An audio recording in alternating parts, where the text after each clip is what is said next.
People always say, mind your own business, especially in big cities, especially when you're already late for work. But that morning, if Alejandra Miller had minded her own business, her entire life would have stayed exactly the same. And honestly, she almost did. It was early morning in downtown Chicago, the kind of morning where everyone walks fast, stares straight ahead, and pretends not to see anything uncomfortable. Alejandra was already nervous. It was her first day as a junior financial analyst at a major company, and she was cutting it dangerously close. As she crossed the street, her phone buzzed again, a reminder notification. First day, don't be late. She sighed, quickened her pace, and then stopped. An elderly man had dropped his bag on the sidewalk. Papers, food containers, and personal items were scattered everywhere. People stepped around him like he was invisible. Alejandra hesitated. She glanced at her watch, then at the man. "Well," she muttered softly, half joking to herself, "guess I'm already in trouble anyway." She knelt down. "Sir, let me help you," she said.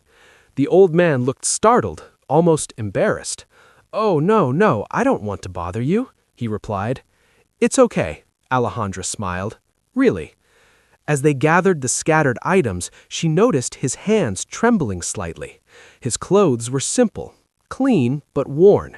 He thanked her repeatedly, his voice full of sincerity. Before leaving, Alejandra handed him a small bag of food she had been planning to throw away. The man's eyes softened. "May God bless you." Twice.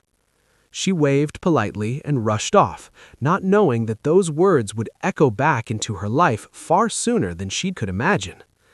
By the time Alejandra reached the office building, she was officially late. Inside, the atmosphere was cold and sharp. The receptionist barely looked up. Her manager, Daniel Ross, did not hide his irritation. "Late on your first day? That's not a good sign," he said flatly. Alejandra apologized, explaining she had been helping someone outside. "I don't want excuses," Daniel replied. "We value punctuality here." She nodded, biting her tongue. Moments later, something strange happened. The same elderly man walked into the building. Quietly, politely, he approached the reception desk. "I'm looking for my son. He works here." The receptionist frowned. Daniel glanced over and sighed impatiently. "Sir, you can't be here. You're making people uncomfortable." Alejandra froze. It was him, the man she had helped just minutes earlier, the man who she had stepped forward to help.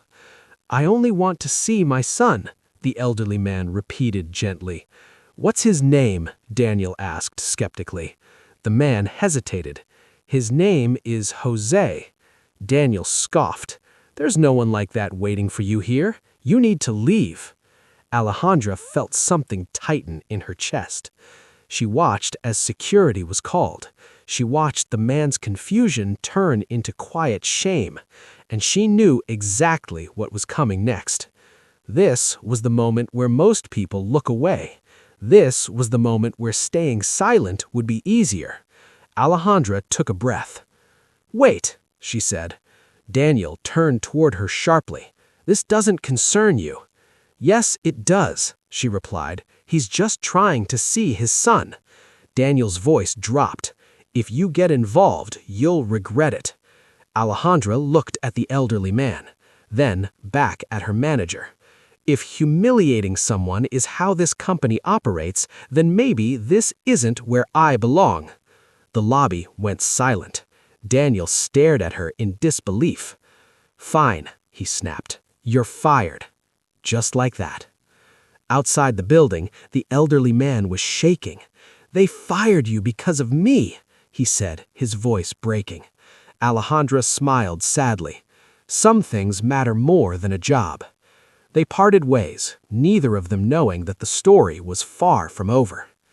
The next morning, everything changed. Inside the company, an important meeting was underway. Executives were tense. A major contract was on the line. Daniel was pacing nervously when the doors opened. The elderly man walked in. But this time, he wasn't confused. He wasn't being escorted out. He was greeted with silence, then shock. "Father," a voice said. Jose Martinez, the company's owner, stood up from his chair. The room froze. The old man smiled warmly. "Son," whispers rippled across the room. That was when the truth landed like a thunderclap. The man they had humiliated, the man they had tried to remove, was the owner's father. Jose's expression darkened as he listened to what had happened the day before. Who had defended his father? Who had been fired for it? "Where is she?" Jose asked. Daniel swallowed hard. "She's gone." Jose's voice was calm but cold. "Call her now." Alejandra was shocked when her phone rang.